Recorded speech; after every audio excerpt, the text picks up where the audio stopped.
प्यारे बच्चों, शुभ सायंकालीन संध्या। आज हम पुनः हिंदी साहित्य की पुस्तक का अध्ययन करेंगे जो कक्षा 10 की क्षितिज भाग 2 के नाम से जानी जाती है। प्यारे बच्चों, कक्षा 10 की पुस्तक क्षितिज भाग 2 का आज हम अध्ययन करने जा रहे हैं, पुनः अध्ययन करेंगे, जिसमें कवि नागार्जुन ने अपनी लेखनी को प्रस्तुत करने के लिए एक शीर्षक लिखा है जिसका नाम फसल है। अतः कवि इस फसल क्या है, कहाँ से आई, किसने इसे उत्पन्न किया, किसे बनाया तथा इसमें यह किसका परिणाम है, यह सारे प्रश्नों का उत्तर इस फसल शीर्षक के माध्यम से उन्होंने प्रस्तुत किया हुआ है। प्यारे बच्चों, हमने जो स्क्रीन पर दिख रहा है ये पैराग्राफ में हमने बताया था कि फसल के बारे में कवि नागार्जुन जी ने बहुत कुछ बताया। आज हम इस फसल के पैरा 2 का अध्ययन करेंगे, जिसमें देखेंगे कि कवि ने क्या कहने का अर्थात हमें बताने का प्रयास किया है। तो कवि नागार्जुन जी ने इस पद में ये लिख रहे हैं, फसल क्या है, अर्थात पहली लाइन में वो प्रश्न कर रहे हैं फसल क्या है, फसल हम किसे कहते हैं, है ना। तो इस प्रश्न का जवाब वो आगे की निचली लाइन में दे रहे हैं, और तो कुछ नहीं है वह। कवि कह रहे हैं फसल के बारे में फर्स्ट लाइन में वो प्रश्न कर रहे हैं और कहते हैं, देखते हैं क्या क्या कर रहे हैं, पहले हम पढ़ लेते हैं। फसल क्या है, और तो कुछ नहीं है वह, नदियों के पानी का जादू है वह, हाथों के स्पर्श की महिमा है, भूरी काली संदली मिट्टी का गुणधर्म है, रूपांतर है सूरज की किरणों का, सिमटा हुआ संकोच है हवा की थिरकन का।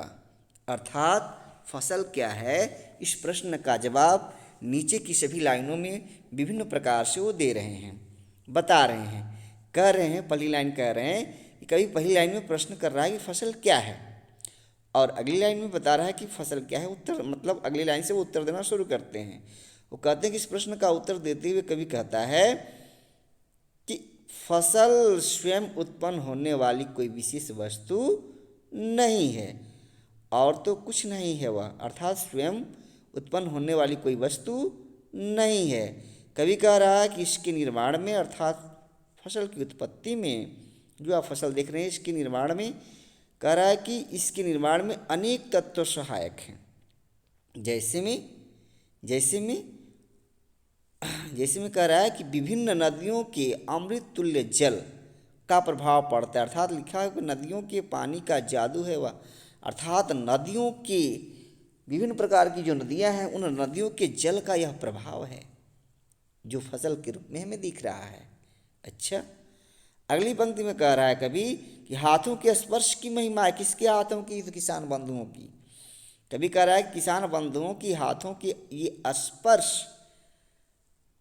स्पर्श का मतलब होता है हल्के हाथों से छूना, अर्थात जब किसान हल्के हाथों से मिट्टी को स्पर्श करता है तो उसकी स्पर्श से जो प्रभाव मिट्टी के ऊपर पड़ता है वही परिणाम के रूप में हमें फसल दिखाई देता है। अर्थात कवि कह रहा है किसानों की मधुर स्पर्श का यह परिणाम है, महिमा है क्या? फसल। आगे कवि कह रहा है भूरी काली संदली मिट्टी का गुणधर्म है यह फसल। कवि कह रहा है कि यह फसल जो है क्या है, तो जितने भी प्रकार की मिट्टियां हैं संसार में, काली हैं, कहीं भूरी हैं, कहीं दोमट है, कहीं बलुई है ना, लैटराइट मिट्टी है, आज तमाम जो मिट्टियां हैं उन मिट्टियों का जो गुणधर्म है वह फसल के रूप में हमें दिखाई दे रहा है। आगे कवि कह रहा है रूपांतरण है सूरज की किरणों का, और तो और फसल जो है रूपांतरण मतलब बदलना, रूप को में अंतर आया मतलब परिवर्तित हो गया है क्या?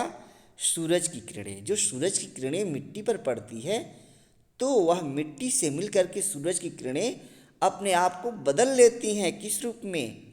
फसल के रूप में। अर्थात जो फसल आप देख रहे हैं वह सूर्य की किरणों का मिट्टी से मिलने का परिणाम है। उसी परिणाम का नाम फसल है। और अगली पंक्ति में कवि कह रहा है कि सिमटा हुआ संकोच है हवा की थिरकन का।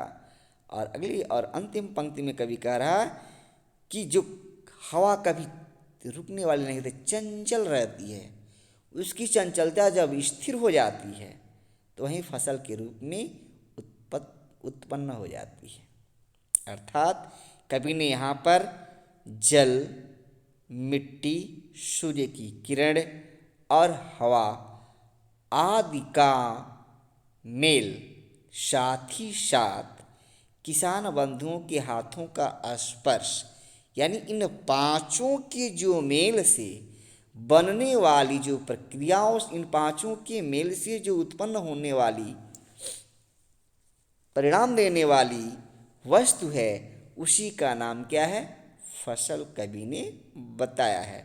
अर्थात कवि पंच महाभूतों के साथ साथ मनुष्य की मेहनत का फल परिणाम को फसल बताया हुआ है ना।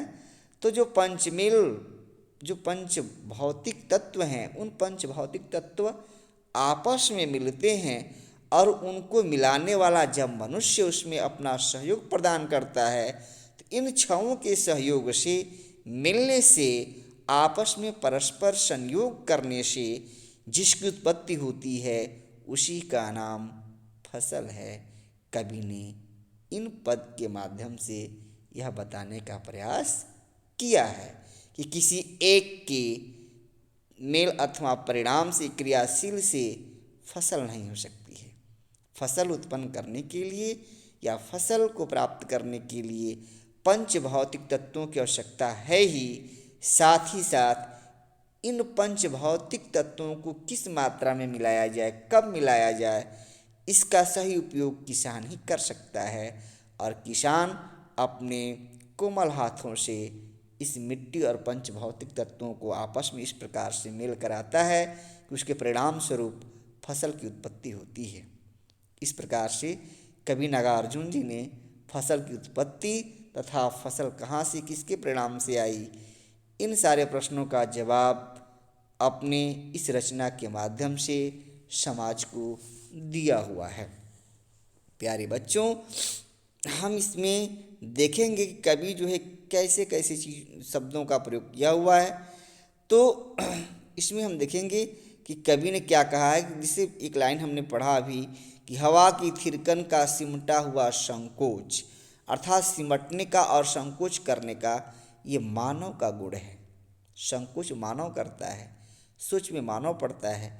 इसलिए इन पंक्ति में जो है मानवीकरण अलंकार को देखा जा सकता है। अर्थात इसमें मानवीकरण अलंकार का प्रयोग किया हुआ है, जो अंतिम लाइन है। अगली लाइन में हम देख लेते हैं कि इसमें प्रश्न और उत्तर शैली का, कवि जो है स्वयं प्रश्न कर रहा है, स्वयं उत्तर दे रहा है, अर्थात प्रश्न उत्तर शैली का प्रयोग किया हुआ है। जो फसल क्या है और तो कुछ नहीं है वह। तो इन सारे जो भी लाइन्स हैं, पंक्तियाँ हैं, इन पंक्तियों के माध्यम से कवि जो है स्वयं प्रश्न कर रहा है, स्वयं उसका उत्तर भी दे रहा है।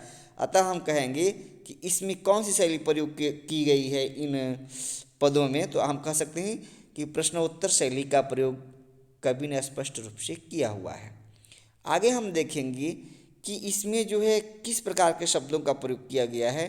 तो सरल और सुबोध शब्दों के साथ साथ तत्सम शब्दों का भी कवि ने प्रयोग किया हुआ, जैसे स्पर्श शब्द है, ठीक है। तो ये जो है तत्सम रूप है। आगे हम जान लेंगे इसमें कवि ने जो है मिट्टी के लिए अनेक रूपों का, अर्थात मिट्टी के अनेक रूपों का वर्णन कवि ने किया हुआ है। और हम देखेंगे तो यह रचना कैसी है, यह काव्य कैसा है। तो छंद मुक्त काव्य है और इसमें देशज शब्दों का प्रयोग भरपूर मात्रा में किया हुआ है तथा सरल सहज स्वाभाविक भाषा का प्रयोग बहुत सुंदर तरीके से कवि ने इन पंक्तियों में किया हुआ है। ओके, अब मैं अपनी वाणी को विराम देता हूँ। धन्यवाद।